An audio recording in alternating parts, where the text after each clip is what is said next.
Matapos ma-sideline ni RR Pugoy last October dahil sa kanyang karamdaman na tinatawag na myocarditis ay finally nakabalik na. Sakto ang pagbalik niya dahil kailangan nilang manalo para makakuha ng spot sa quarterfinals. Tinawag ni Pugoy na miraculous ang nangyari sa kanya dahil hindi niya inaasahan na makakabalik agad siya in 3 months, dahil ang sabi ng doktor niya 6 months pa ang babunoyin bago siya makapaglaro ulit. Aniyay nagulat siya nang walang nakitang anuman sa kanyang MRI at binigyan na siya ng go signal ng kanyang doktor. Inamin ni Pugoy na naninibago ang katawan niya, pero ganun pa man ay hindi pa rin nagbabago ang pagka-shooter niya.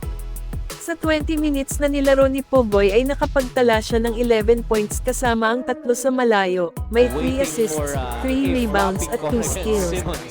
Pangwalo ang TNT sa standing at makakalaban nila ang Magnolia sa quarterfinals.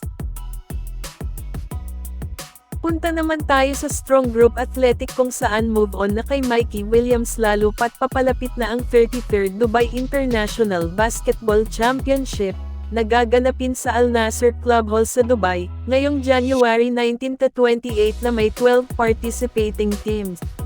Kahit walang Mikey Williams ay solid pa rin ang lineup ng SGA na kinabibilangan ng mga ex-NBA na si Dwight Howard, 2020 NBA champion na huling naglaro sa Leopards sa T1 League, na nagpahayag na gustong maglaro sa PBA. Kasama rin si Andre Blatch na naging naturalized player ng Gilas Pilipinas, si Andre Roberson na dating naglaro sa OKC at Brooklyn Nets, Mackenzie Moore na dating import ng TNT Tropang Giga, pasok rin sa listahan ang pambato natin na sina Jordan Heading, Justin Baltazar, Kevin Kiambao, JD Kagulangan, Francis Escandor, Tony Inot, Justin Sanchez at Alan Liwag. Malaki rin ang posibilidad na kunin ang serbisyo ni Cedric Bearfield.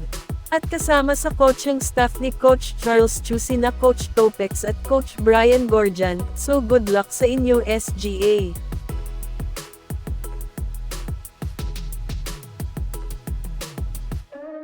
Samantala naghahanap ngayon ang SBP ng permanent coach ng Gilas, and speaking of Coach Brian Gorjan, kasama siya sa pinagpipilian.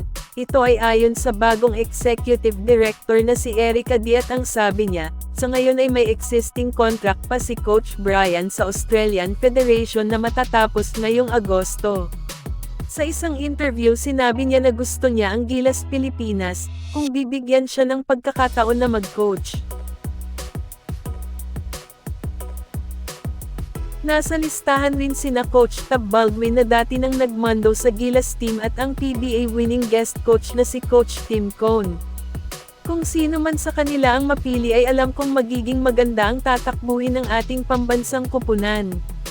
Good luck sa pagpili SBP!